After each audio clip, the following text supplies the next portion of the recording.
Historians are storytellers. We use evidence from the past to weave together narratives that help to understand the present.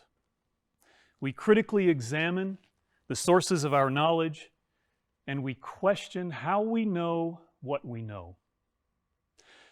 Now, not everyone can connect those words to their memories of their high school or secondary school history courses. It is an unfortunate commonality that many of our teachers seem to have made it their mission to squash out any interest in history from their students. If this was your experience, on the behalf of historians everywhere, I apologize, because what they should have told you was that we are all historians. Examining your past is the first step to understanding your identity, to answering the question that everyone comes to at one point in their lives: how did things come to be as they are? Or perhaps the more important question, which is, where do we go from here? I am Dr. Michael Bechtel. I am Assistant Professor of History at Nazarbayev University, where one of the courses that I teach is the history of Kazakhstan. I begin the history of Kazakhstan by talking about a man who was not a Kazakh. His name is Chinggis Khan. Now, we begin the history of Kazakhstan with Chinggis Khan because the histories of so many Eurasian peoples converge in the 13th century on the Mongolian plateau. It would be difficult, really, for us to exaggerate the importance of this time and place. In another course I teach on the Mongol Empire, we spend 4 weeks talking about just Chinggis Khan. Chinggis Khan and how he overturned what he found in his own time and left something truly original.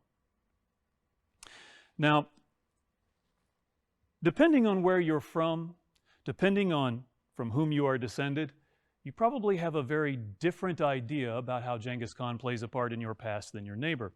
But one thing is certain: no matter who you are and where you're from, you know the name of Chinggis Khan. In fact, some scholars estimate that there are places in Eurasia where up to 20% of the population is descended from Chinggis Khan. Other scholars, rather dubiously maybe, estimate that up to 5% of the world's population is descended from this one man. Perhaps I should be talking about his time management skills. But regardless of how Chinggis Khan might or might not play a part in your past, you already know a lot about him. Take, for example, this. We live in a world with an unfortunate and unnecessary surplus of violent, powerful men. But Chinggis Khan, alpha of alphas, the apex predator, the most violent, the most powerful of all men. You probably know something about the nomad armies, right? The cavalry of archers. You know about the horses, the stirrups, the compound recurve bows, the battlefield tactics. Probably, too, you're familiar with the atrocities committed by the Mongols under Chinggis Khan, the massacres of entire city populations. If you resisted Chinggis Khan, you didn't last long. Neither did your friends, your neighbors, basically everyone you know. His reputation was a terror to everyone in his time and for long after, from China to Western Eurasia, what some people call Europe. Now, none of this is wrong, but it's not the whole story. Chinggis Khan was a complex person, just like any of us. What we know about him, the story that we are most familiar with, is incomplete. So here's another. Most of what we know about Chinggis Khan, the conquests and such, were really an epilogue to a long career as a social revolutionary. Take, for example, the highest honor of his life, this title of Chinggis Khan, was given to him 15 years before any of the things we mostly know about him ever happened. Take into consideration, too, that this empire he built didn't last long. A couple of decades after his death, his children and grandchildren, they were already fighting. They were already at war with one another. During his lifetime, He required no one to speak any particular language. He did not expect anyone to perform any particular cultural practices, and he imposed no religious belief on anyone. In fact, he died only 6 years after the beginning of what is known as the Western Campaign or the Mongol Conquest, which is where the knowledge of Chinggis Khan begins for most of us. So who was this man about which we know so much, but yet don't? For most of his life, Chinggis Khan was known as Temujin. He was the leader of a confederation of nomadic peoples on the Mongolian plateau, engaged in conflicts and struggles in order to fix what he perceived as injustices and an imbalance of power. He was born in the 1160s to a family that we might call nomad aristocrats. His father was murdered when Temujin was just a child, and Temujin, along with the remainder of his father's family, was abandoned. Now, this young boy, Temujin, began to develop an idea early that his condition was caused by his lineage, that his birth into a family whose station of authority was due to their ancestry. The jealousies created by this resulted in Temujin's abandonment in the wilderness. Now, as he fought to survive, Temujin began to gather around him a group of friends and companions that were attracted to him because of his sense of justice, his sense of fairness, but more than anything else, because of what is now his legendary charisma. A story about one of his very earliest followers and his closest companions exemplifies this. Not long after his father's murder, 8 of the remaining 9 horses to Temujin's family were stolen by thieves. Temujin, remember, he's just a boy, jumps on the final remaining horse and chases after these thieves. Well, he soon becomes lost, loses the thieves and himself. But he comes across a young man, a teenager, really, who is milking mares on the steppe. And he asks this young man, whose name is Borchu, for directions. Borchu at that moment recognizes something in Temujin. He sees a kind of determination and a magnetic charisma. Borchu puts down the milk pail, puts Temujin on his father's fastest horse, and they ride off together in pursuit of those thieves. Borchu never left Temujin's side for the rest of his life, and they retrieved the remaining horses. As Temujin matured, he became an influential figure in the endless conflicts, the shifting political alliances of what Temujin himself understood to be the self-destruction of the Mongolian peoples. But more importantly, Temujin's idea that all of this was caused by the tradition of nomad aristocracy evolved. The Mongolian peoples could never make peace with one another as long as a hereditary elite had exclusive access to power and wealth to the exclusion of the many.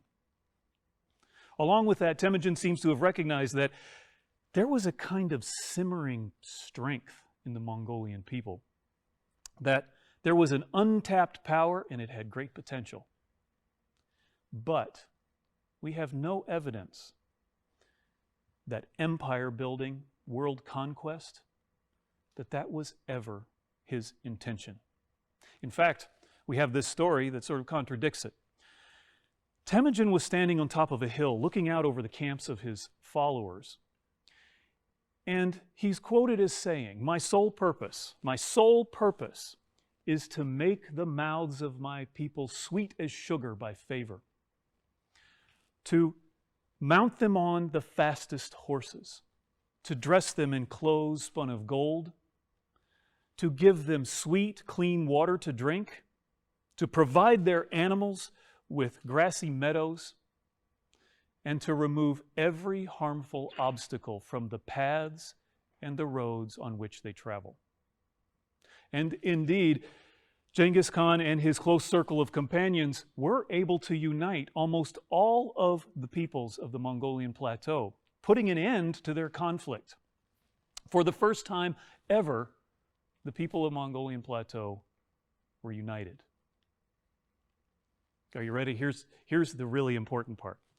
After the Mongolian peoples were united under now Temujin's unprecedented strength, he proceeded to dismantle society and completely reorder it. He made certain that no longer would the nomadic aristocracy, this hereditary elite, hold a non-negotiable power over the majority. The old channels of authority were broken and a new regime put in its place. And he did it like this. First, he reorganized society according to a decimal system. Now, this was not new. Temujin did not invent this decimal system. It was a common way that pastoral nomadic confederations organized in time of war. But Temujin took every man that was under him and he put those men in groups of 10 along with their families. Every man in a group of 10 with their families was also put into a larger group of 100. Every 100 men and their families belonged to a yet larger division of 1,000.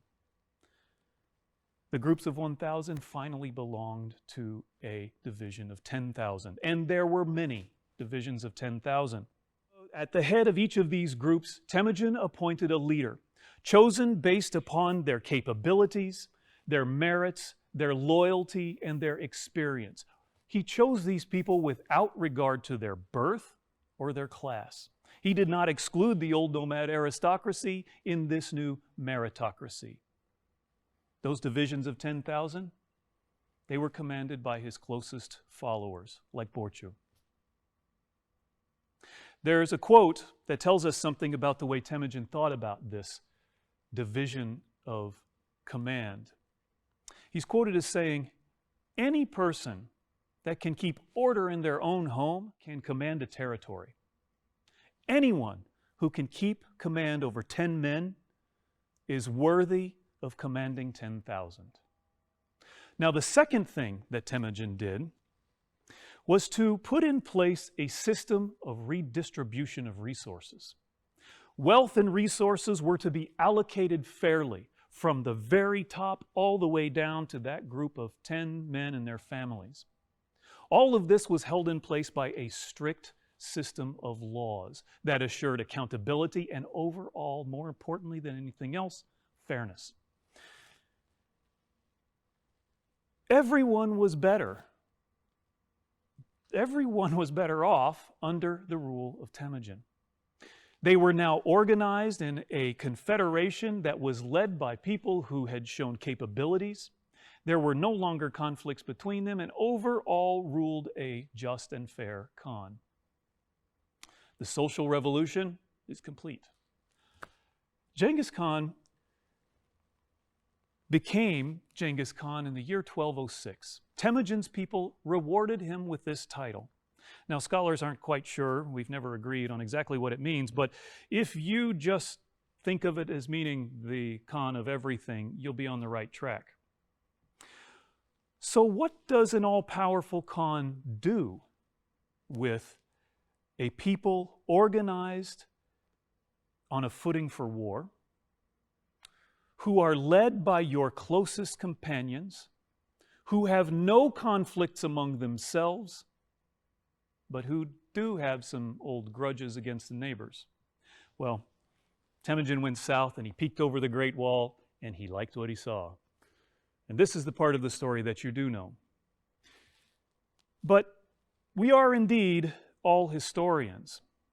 But this also comes with a little bit of a responsibility. I like to tell my students that history, the past, it's always changing. There is always another way to interpret the sources of your knowledge. Never accept the story that you are told. There's always more to the story of how things came to be the way they are.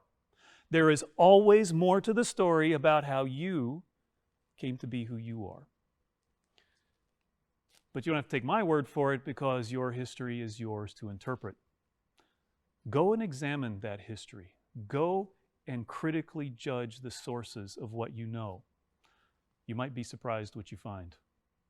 Thank you.